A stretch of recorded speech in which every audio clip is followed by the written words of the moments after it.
Welcome to another episode of Environmental Digest. Today, we are going to talk about the massive world of research behind a simple fact: the energy we use at home. And to really wrap our heads around this topic, it all boils down to one single powerful number. 1/3. Yeah, just think about that. A third of all the energy the world uses is happening right inside our own homes. So you can see why understanding our household energy use isn't just, some academic thing. It's absolutely central to tackling the biggest environmental challenges we face. So today, we're going to break down a major study by Zhao Han and Xu Wei that literally maps out this entire field.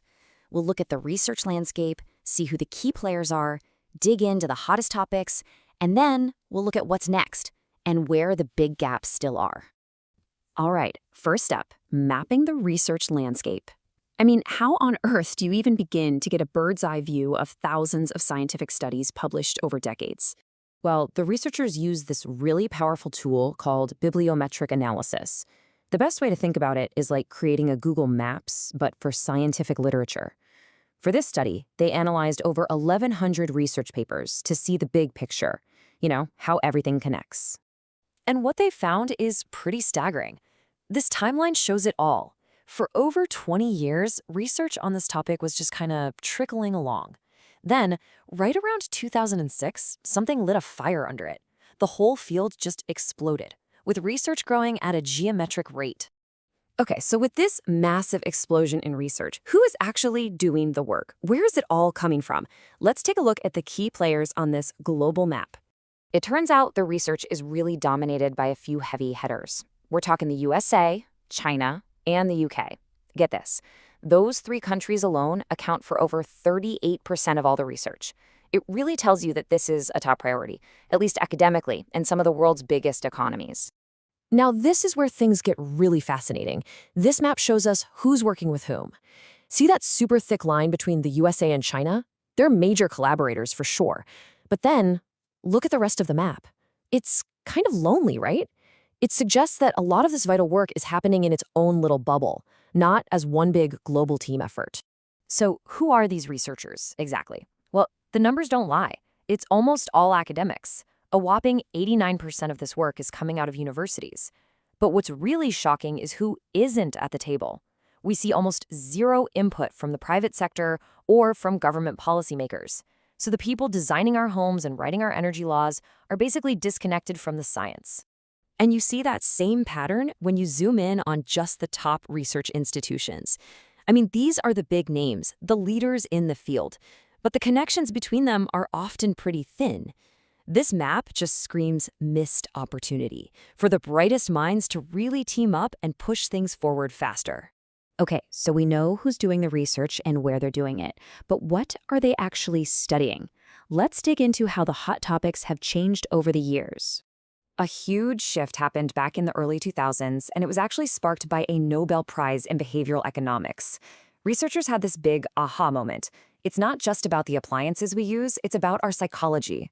The focus swung from just technology to trying to understand the human behaviors that really drive how we use energy. And this table shows that shift in perfect detail. Energy efficiency has always been a big one, of course. But look at what pops up in recent years: energy poverty. This idea that some people can't access affordable, reliable energy was barely a blip on the radar before, and now it's a central theme of the conversation. This keyword map is so cool because you can see how all these ideas are linked. Energy efficiency is that big dot in the middle, no surprise there, but check out the thick line connecting it to the rebound effect. This points to a huge paradox. You make an appliance more efficient, and sometimes people just use it more, wiping out the savings.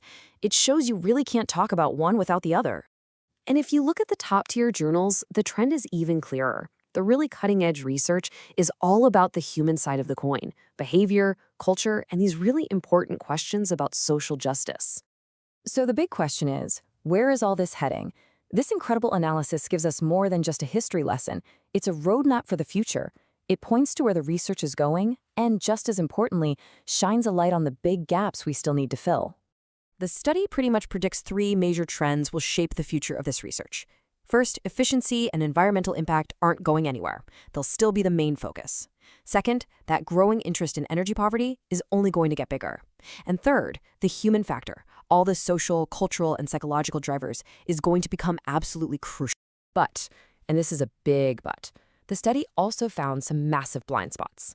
Most of the research is happening in just a few regions, leaving huge parts of the world totally understudied. There's not enough cross-cultural work, and, like we saw before, the voices of industry and policymakers are still missing. So, when you put it all together, what we have is this incredible map of the science. We know where we've been, who's leading the charge, and what the path forward looks like. And really, understanding this landscape is the first essential step if we want to build a more sustainable and fair energy future for everybody. Which leaves us with one final and really important thought. We have the map, and we can clearly see the blank spots. The real challenge now is, how do we ensure that the solutions for our global energy future are designed with everyone, not just for them?